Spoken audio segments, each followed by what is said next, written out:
одговорното буџетирање не е буџет за жени, туку буџет кој што ги пресретнува различните потреби на жените и мажите.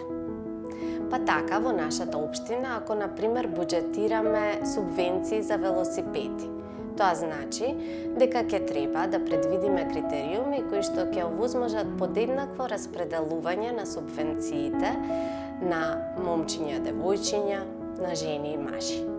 Или да одговориме на различните потреби на жените кои што произлегуваат од нивната улога на мајка и она која што се грижи за семејството. Па субвенциите да предвидуваат и опрема за, например, седло за дете или корпа или приколка во која што тие можат да ги возат своите деца. На тој начин, велосипедите ќе бидат користени од жени и ќе бидат користени постојано, во секоја прилика. Или, например, кога нашата општина буџетира пат или јавен превоз. Што е потребно?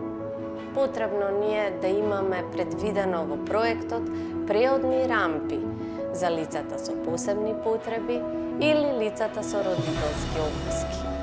Родовото одговорно буџетирање е добро буџетирање.